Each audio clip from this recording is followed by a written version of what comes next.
This time of year, my face is constantly numb, my nose is numb, fingers, toes are numb. And it's a fine line because you have to dress warm enough to not die if you fall in and have to spend any time in the water, yet then you overheat if you don't go in the water.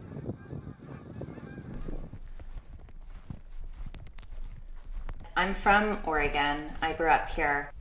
I like the idea that I have to train in the winter and the cold here, and it is what separates me really from a lot of the other paddlers. And I gain a lot of respect from people for being, dedicated enough to paddle through the cold and the winter, and they all know that, they're training and they're warm, and I'm out here in the freezing cold. And when we show up at races, they're always like, man, I could never do what you do. I would not be a paddler if I lived in Oregon.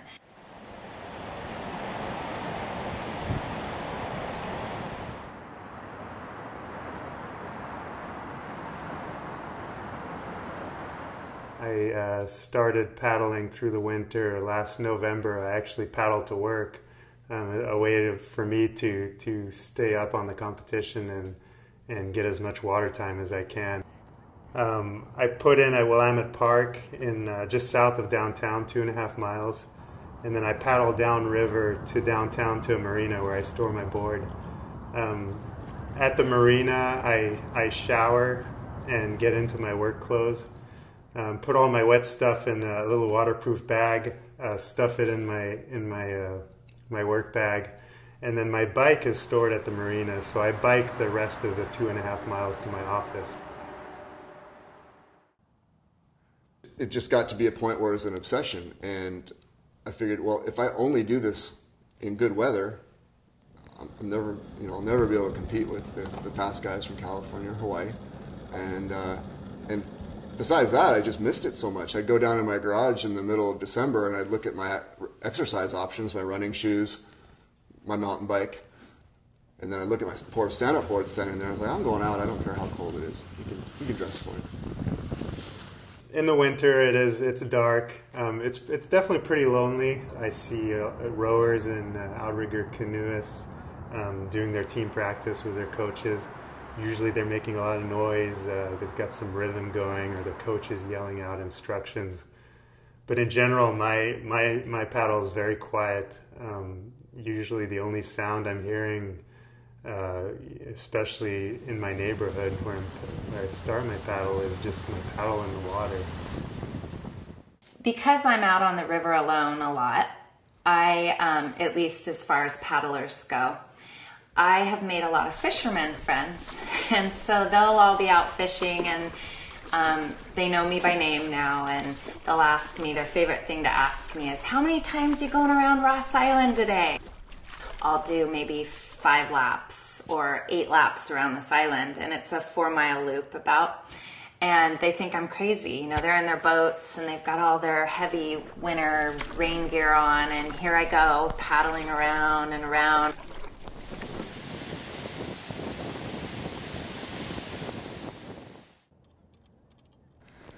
Definitely get odd looks from other people on the water. When I paddle on Bellingham Bay, I paddle past a working dry dock where it's quite an industrial area where they work on big NOAA ships and Coast Guard ships and Navy ships, and the workers are up there welding, and the northeast wind's blowing, and they look like they're freezing. But then I paddle by, and the looks they're giving me, I think they're crazy. They think I'm crazy.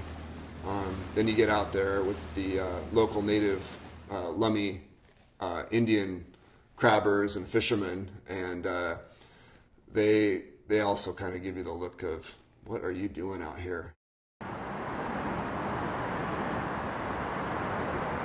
I actually prefer the 40 to 60 degree days because I get so hot when I paddle.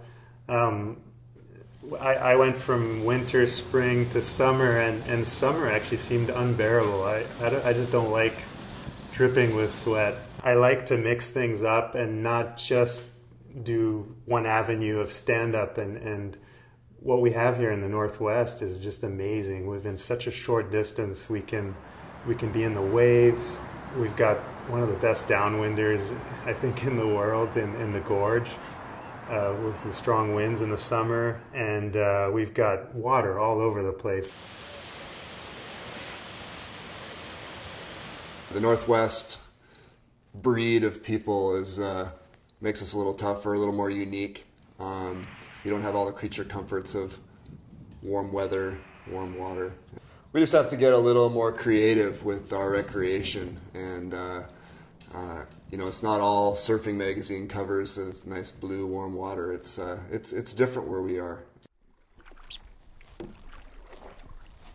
I don't know, if it was sunny every day, maybe I wouldn't like the sport as much as I do. It's like, I think of myself as being tougher than everyone because I'm out there training in really bad conditions, and it helps me when I come to a race that's tough and I go, okay, I'm not comfortable with these conditions, there's lots of waves, I haven't trained in this.